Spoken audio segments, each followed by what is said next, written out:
everyone, and thank you for investing your time and joining this session.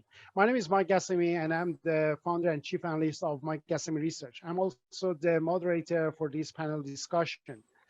Digital marketing encompasses all marketing efforts that use internet and online digital technologies to promote products and services.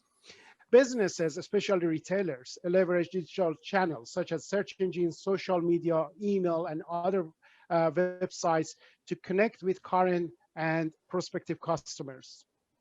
Programmatic marketing is the application of big data and machine learning to enable hyper-segmentation based on your customers' behavior.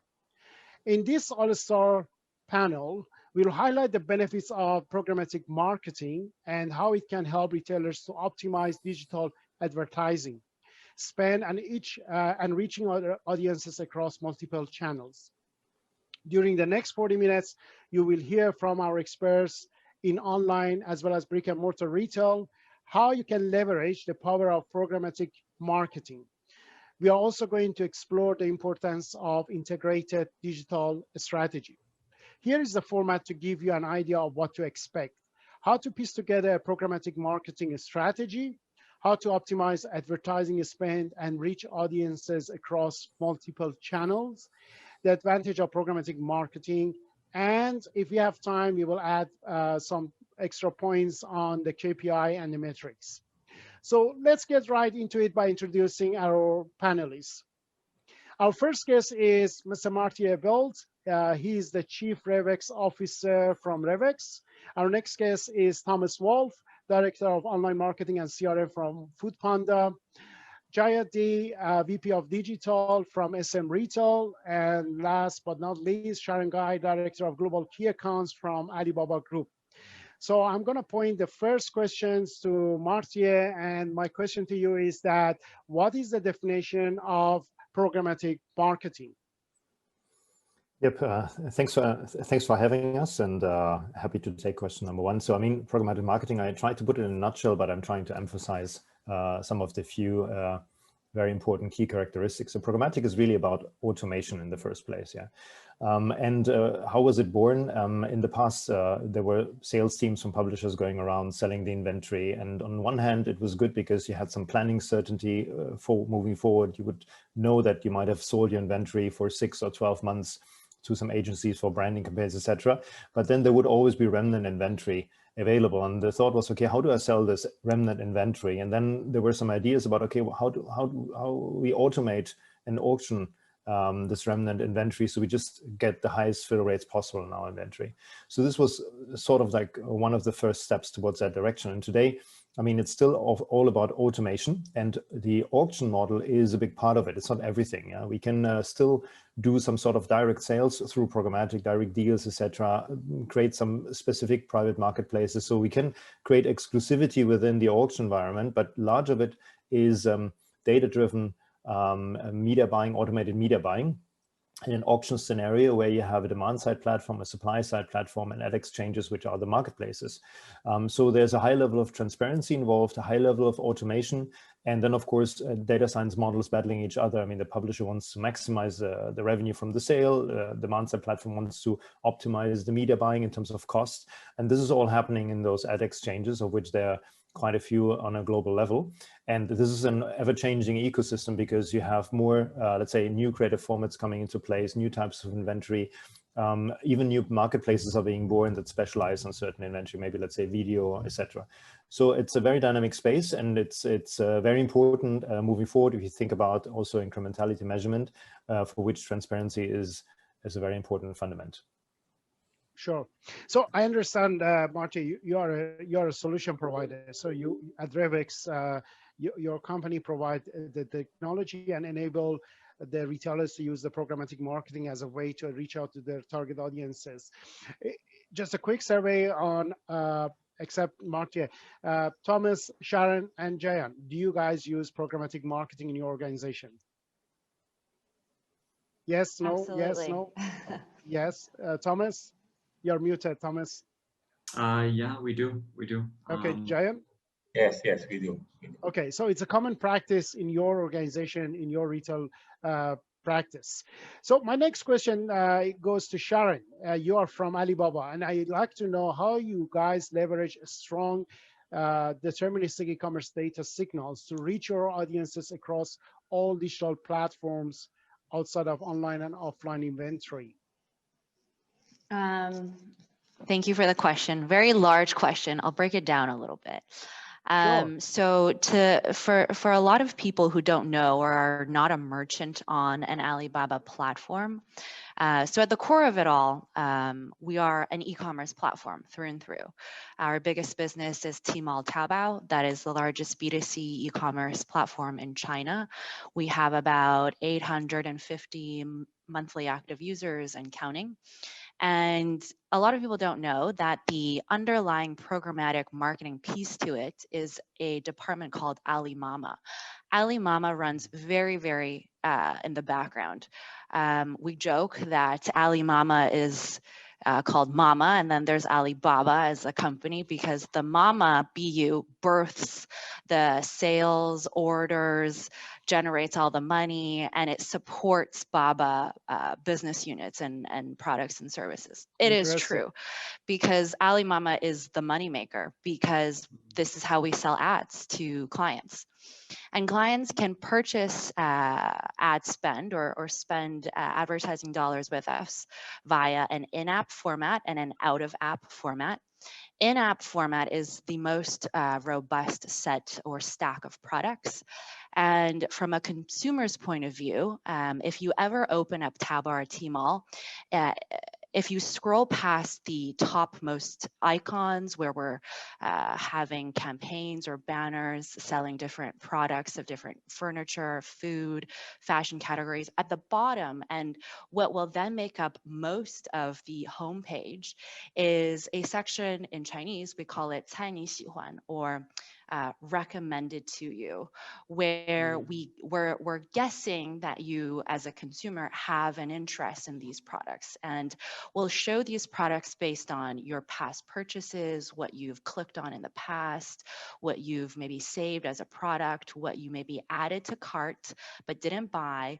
All of these little what we call interactions between a product and a consumer are data points that is embedded in our Alimama database or product engine. Okay. And the sequence that we show these products, or the way that these products are then shown, is another term that we call called 千人千面, which means 1,000 different visuals for 1,000 different consumers.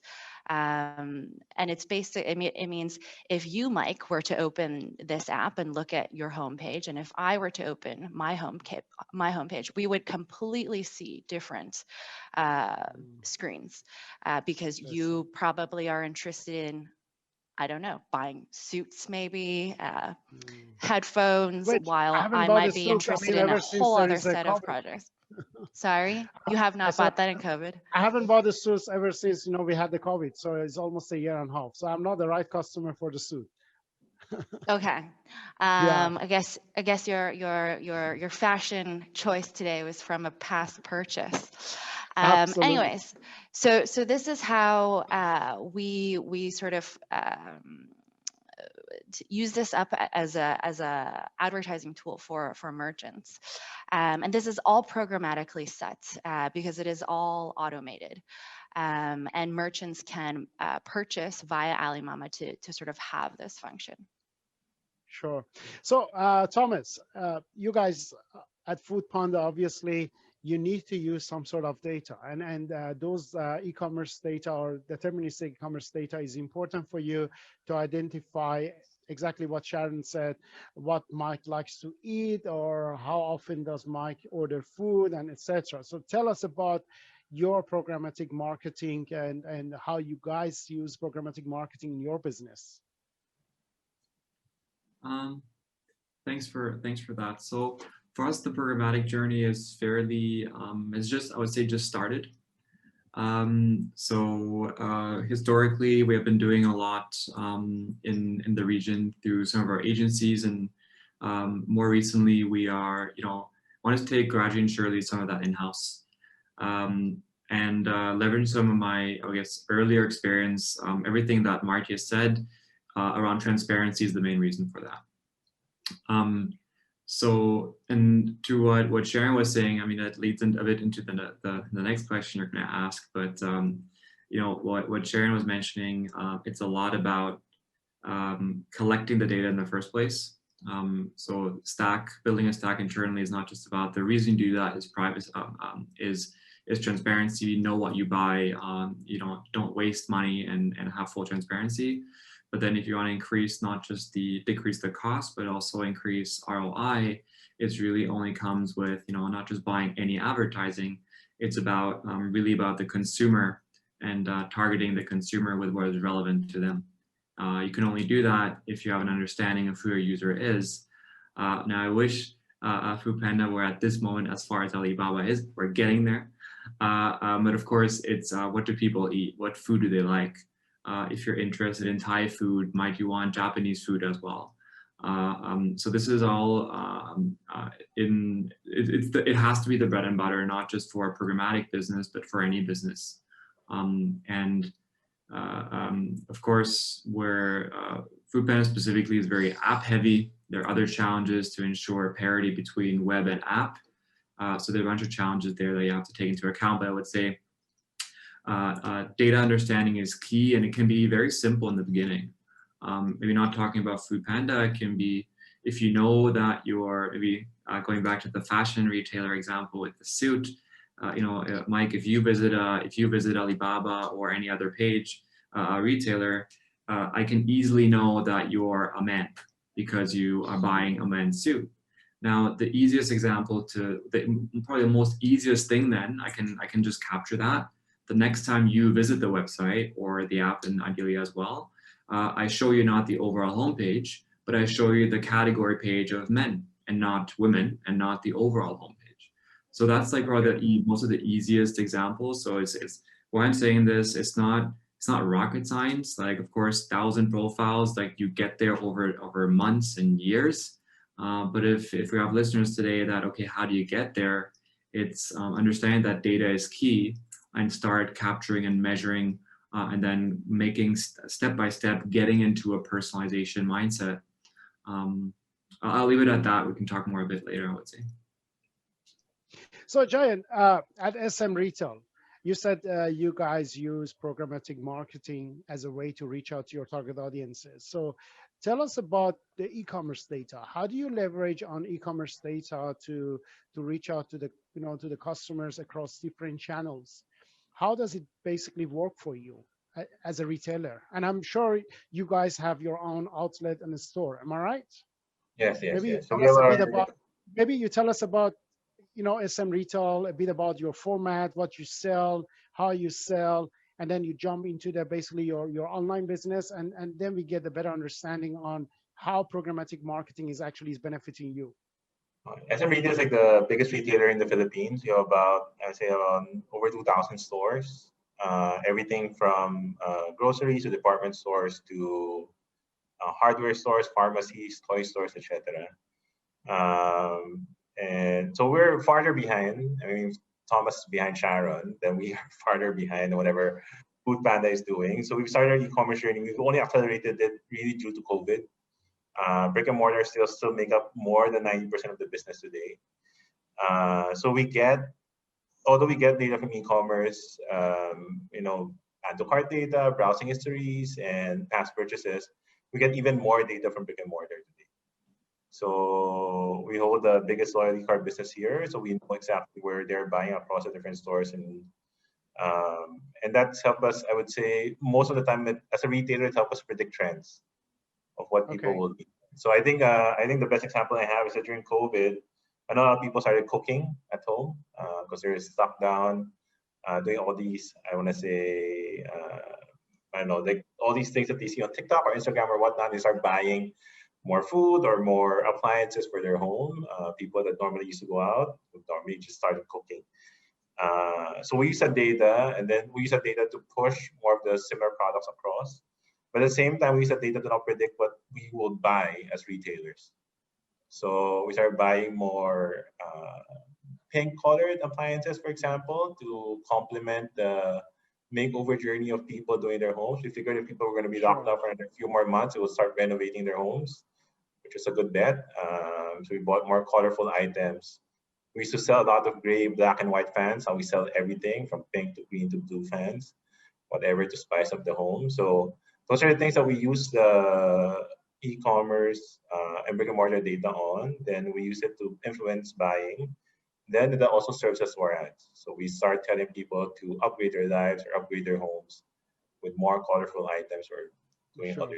So let me put this question into Marty as a solution provider. So you heard what our other panelists mentioned about programmatic marketing, how they utilize it. So tell us your view as a solution provider, as a service provider, how a retailer could really benefit from programmatic marketing, and to what extent they can actually use it to increase their revenue, especially from the online channel. Understand, yeah. Let me take a step back and say exactly what we're doing, so there's more context, especially to this conversation. Absolutely. So, absolutely.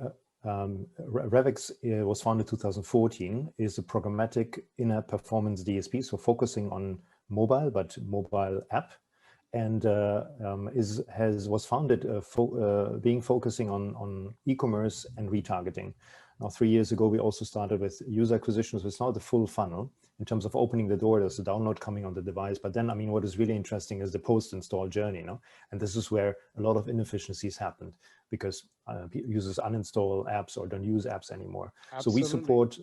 So we support all app verticals that we see in the stores that have any type of transactional business that we can support, with the user acquisition as well as the user retention, monetization, re-engagement, etc.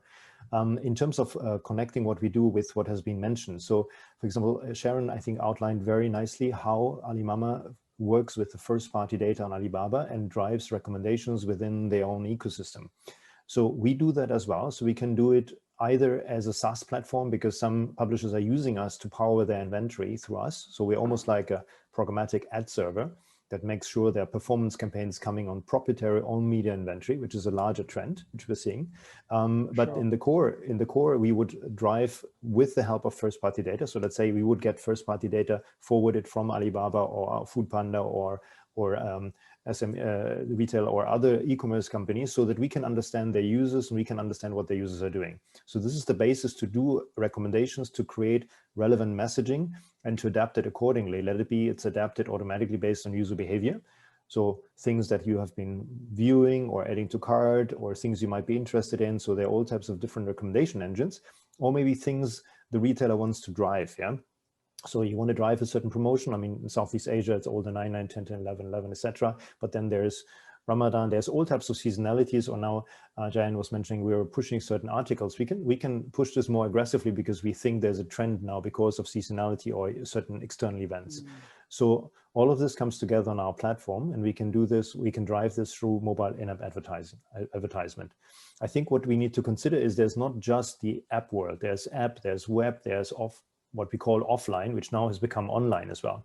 Absolutely. What was offline before was, for example, out of home was largely offline, yeah, or in-store experience was largely offline. So these things have come online the last 10 years. So you would not the static billboard, but let's say an electronic display in the underground. This one, I can drive programmatic advertising on these large screens.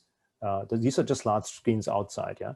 And I can even drive the advertisement that you see there based on people that are moving around, footfall, for example. When I think about in-store experience, I can either drive footfall, for example, through advertisement. Let's say if I have first-party data access and I realize users that are having, for example, an app that is for SM Retail installed in their nearby SM Retail stores, I could show them ads on purpose to make sure they're kind of like driven to those stores, yeah? So location-based advertising becomes relevant. Inside the store, there's also different technologies based on Bluetooth, Wi-Fi, etc., to basically target users according to the movement in the store and to show them also relevant ads maybe inside the store. Of course, now we have to find a good balance between what is it like showing impressions, showing ads versus bringing guidance and relevancy to everybody. Sure. I have to say, so since I'm getting the ATT pop-up from Apple, for example, I think I've been opting in 100%. because I don't want to see irrelevant ads. I actually want to see what's going on in the relevant ad space. And the funny thing is, previously I'd been opted out for a while on my whole device. So now I've become an opt-in user. And because I think we should all appreciate the relevancy of our ad experience, and ad is here to stay, to be part of the content, because businesses depend on it. No, so I think approaching this from a holistic perspective is always good. At least, let's say, Jayan, you said you're in the more like in the beginning of the journey, but having the map set out while you're phasing in and getting technology on board, I think is good, because you make sure your plan is always on top of what's in the market. Yes, absolutely. And that was a very interesting, point you mentioned, that, that to have a personalized message, because now we are dealing with the explosion of contents and, across all the channels. It's very hard for basically for the end user or a consumer to be able to focus. And people have less and less time to actually to read, to see, or to respond to commercial ads or any information that they receive on different touch points. Okay, so my next question is to Thomas. Tell us more about Foodpanda, Thomas. I like to know more about how you guys use data-driven creative storytelling to deliver personalized communication to your consumers. Sure. So first things first. So I guess I wasn't mentioned before in that sense. So in my function at Foodpanda, I oversee the online ads portion, which for us is mainly new user acquisition, and then also retargeting to drive the new user acquisition. So that's where a lot of Marcus World comes in. But also like a CRM. So these are email, SMS, push, which for us is mainly about retention. Now, if we backtrack a little bit, the latter, CRM, is per definition first-party data. We know always who a user is, and online we don't. Now, why I'm saying this is that, while not the focus of this panel today, ideally when you talk personalization, you should be talking about a whole digital marketing stack, not just ads, but also the CRM component. Now, and that's a whole different world altogether. Solutions will integrate with another, you build it yourself or you buy, but let's not go there. Now, if you look at it from I was mentioning earlier about, or Sharon also about, you have to collect data. You have to know your customers. You have to know what they do.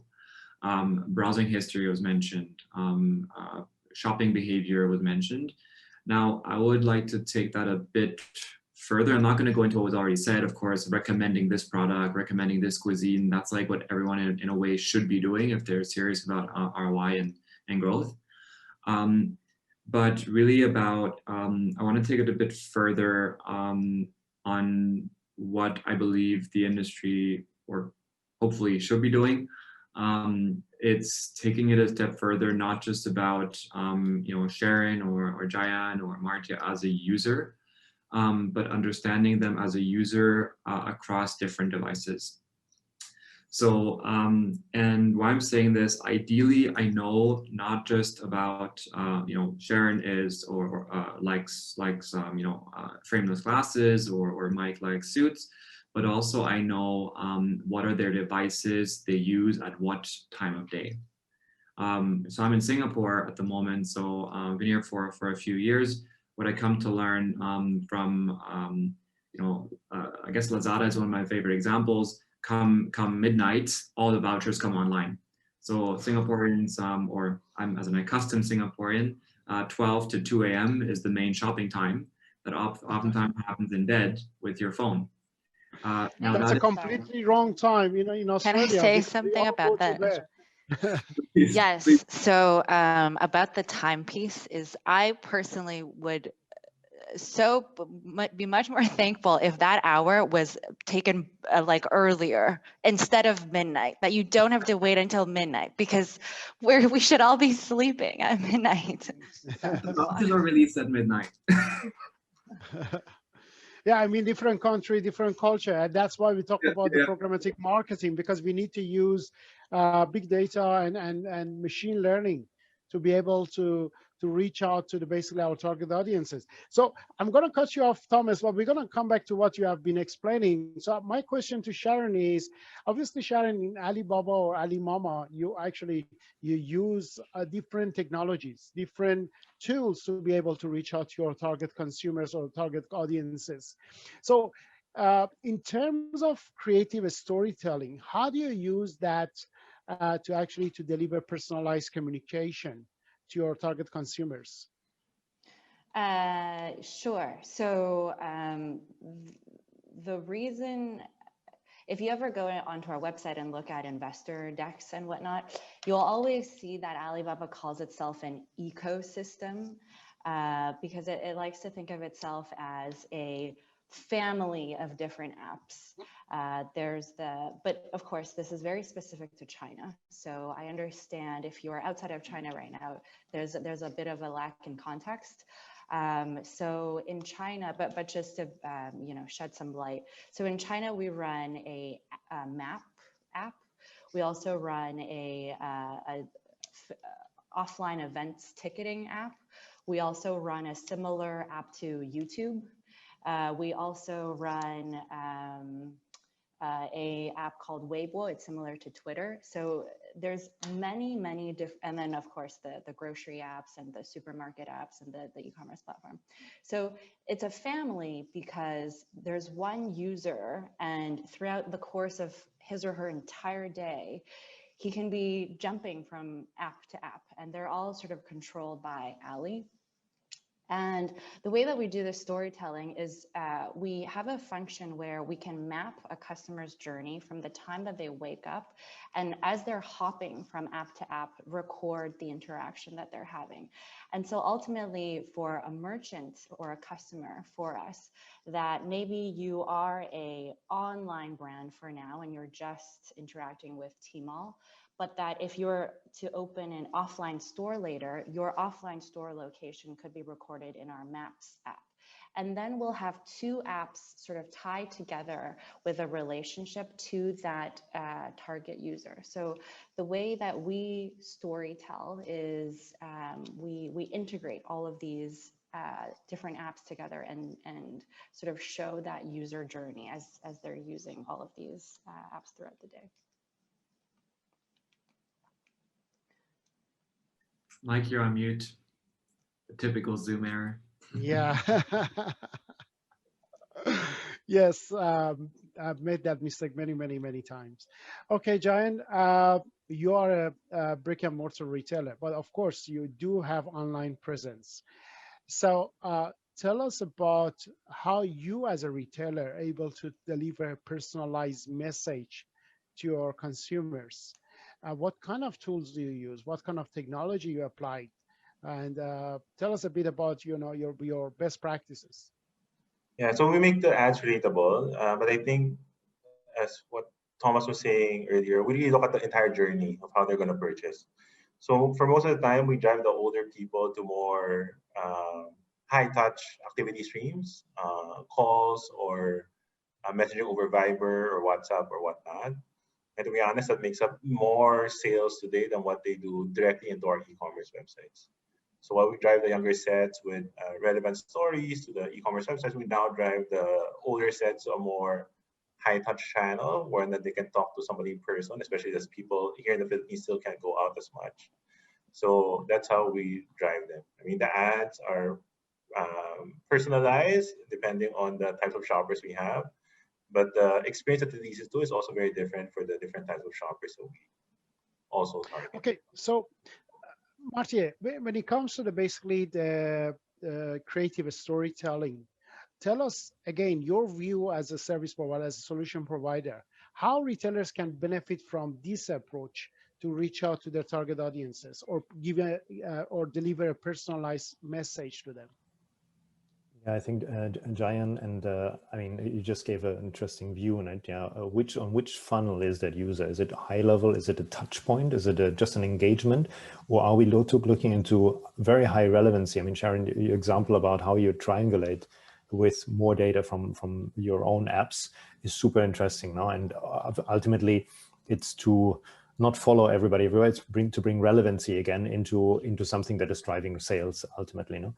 So if I think, and then also RevX works with different app verticals. So if I think about e-commerce, yeah, it's a lot of it is about driving conversions. Yeah, so like a lot of campaign measurements are about ROI and or CPO and so on. Yeah, so it's mostly about lower funnel and its relevancy, things you've seen, things you might have seen, but you like something else. So it's hopefully in the same ad, it's recommending something. Oh, I didn't like this, but I like the other one, and I'm going there and concluding my purchase. No, if we go higher level in the retail funnel, we have to think about, I mean, a lot of this is engagement and also branding, yeah, or the story, for example, yeah. People want to be engaged, yeah. I mean, ads have to become much better than they were before, because where digital marketing was leaning towards was into as many impressions as possible, not necessarily with the highest quality, but at some point maybe somebody clicks or there's an attribution.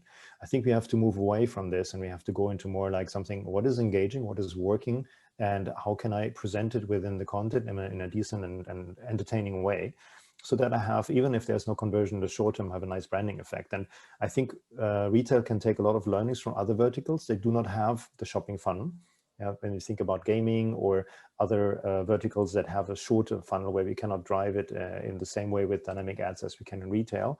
I mean, they also depend much more on maybe static or let's say animated creatives that cannot be fed from a product feed where I can select between a million SKUs what users have seen. But it's something that I have to refresh. I have to bring in a story. I have to bring in some emotions. I have to make people bond with the brand. No? So this requires really much better work on the creatives itself. So a bit back to the old times where there were creative directors and launching really great campaigns, and combining this with the daily work where we're churning out a lot of, let's say, campaigns which need a lot of creative sets. So.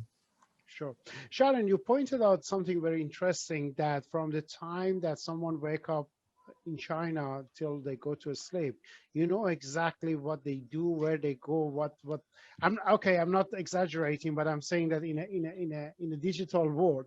But the question I have for you is that if the person who actually looking for a specific item or a product on any of these platforms, let's say I'm a Harley Davidson fan and I have one of those, and I like to look for a accessory, but that's just a one-off search. Why would I need to actually keep receiving items related to Harley Davidson for the next 30 or 60 days?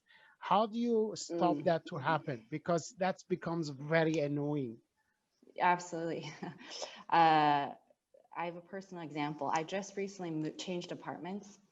I bought a mattress, and you know, you would think that I don't need to sleep in 2 different mattresses, but after I bought a mattress, maybe they should suggest that I buy some bed covers, some pillowcases, you know, I don't know. On Tmall or something like that? On Tmall, yeah. So my point is it's definitely not perfect. It is an algorithm that's running in the background at the end of the day, after all. And I think sometimes, you know, as smart as AI can become, it needs human intervention. It needs to, you know, to know, or to have the common sense to know that if she has just bought a mattress, that the next item that I would recommend you is something related to that item, a complementary item, but not the same item. And so with your Harley Davidson example, that's similar. I think it's an algorithm that still has to keep on perfecting itself. And I think it's all about, you know, educating the robots basically, because when we talk about the machine learning, the cognitive technology, it's not just about giving a set of data and expecting that the machine is able to analyze it and understand, because we are talking about, you know, the machine behavior. So obviously you need to educate that machine, and that's one of the key things that a lot of retailers are missing, and they don't really at that part of the, you know, the business. Okay, I'm coming to the next question, which I think we all know that the third-party cookies are becoming less and less relevant in the digital marketing.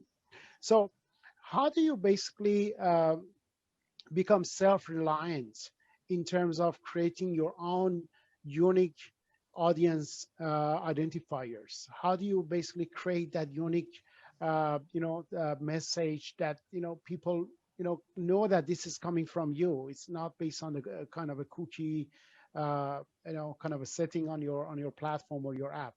Maybe I ask this question from Marty first. I mean, because I believe knowing all the technologies in the market, Marty, can you give your view on that? And tell us a bit about, the cookies. I mean, how the cookies are working now. I mean, are they still relevant in a digital marketing world? All right, this is a huge topic. I'm not sure how much time we have left. I tried to put it in a you nutshell. you only have 30 seconds to talk about the cookies, and then another 1 minute to talk about the rest of my question. Great. Cookie technology related to web, not related to app. Yeah, there are some initiatives with Criteo and traders. They're trying to put out new parallel identifiers. I think the problem with these identifiers is always adoption at scale. So if you don't have adoption at scale, your marketing campaigns cannot scale based on those identifiers. And they're also relying on, for example, email addresses or other unique identifiers. And as we know, there are like random email generators that do like session emails, for example. So if this happens and users do not buy into this, I'm signing up now on your new identifier, which they would have to do, it will become useless. So that is to be seen, let's say. I think generally speaking, and also like in light of the IDFA opt-in, opt-out mechanism that Apple has introduced, because it's not a deprecation, it's just a new switch where I have to decide, do I go left and right today, and later on I can change it. And we've also seen that the ATT prompt has become much more customizable. Yeah, so that's really great for the respective advertiser. You can say why you need the identifier, and basically people can then decide, okay, do I want to give that consent? So if you think about app technology, if the device ID is not there, it's going to be very hard to use any type of very personalized data because fingerprinting is not permitted. And we are basically relying on supply side data. So in a nutshell, I think working around with identifiers has most of the time limited scale. I think the other ways have to be found, how to get scale again across advertising inventory. And I think the best way how to get that scale is to make more publisher information available for targeting. Yeah. So let's try to get the relevancy back based on publisher data and make it session based. Yeah. So this would be, I think, the most scalable approach. Okay, so we only have a few minutes left. So I'm going to ask the last question, and I'm going to give 1 minute to each of you to answer the question. So I'm going to go with Thomas first. So Thomas, tell me in Foodpanda again, how do you keep up to date with programmatic advertising best practices? So this is going to be the question for every of you, other panelists. I would say it's largely the network. Largely the network. Of course, a panel like this is helpful, get to know more people, but also, especially when you've been in regional roles for a while, you know people in every country that you're hugely reliant upon, because you don't know how, I don't know how Myanmar is run, or Pakistan or Bangladesh.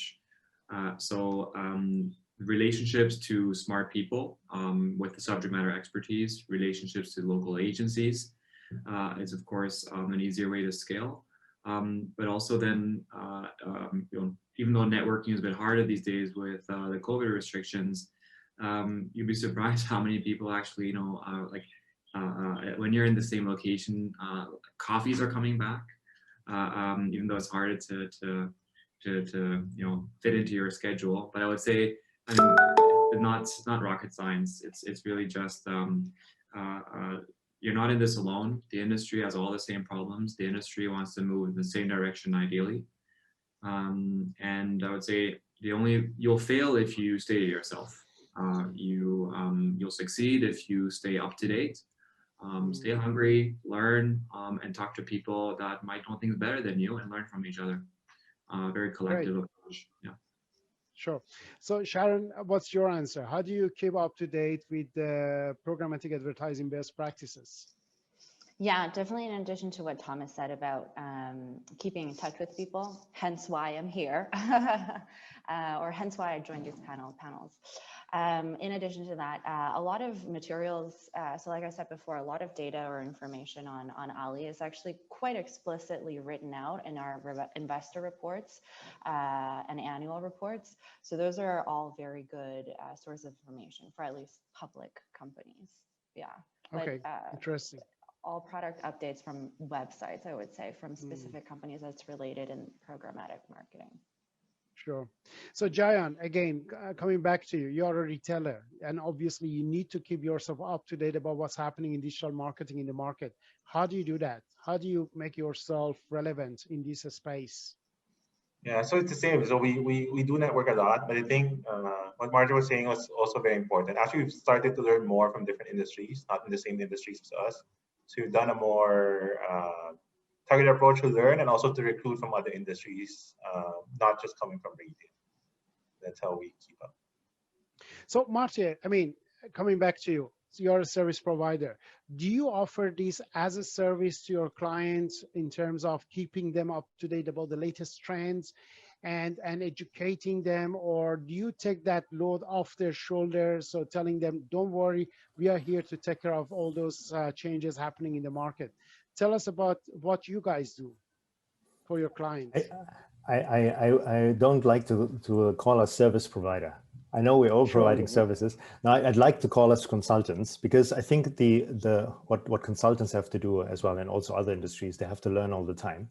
So I think we ourselves, we spend a substantial amount of our day also in learning, checking what is new, talking to others. I mean, everything that has been mentioned as well. I mean, only like this we can understand problems. We can understand the trends as well. Now and then, on the reverse, we try also to put learnings out. Of course, we have a lot of clients and a lot of different verticals. We see a lot of things. Can we drive more education as well?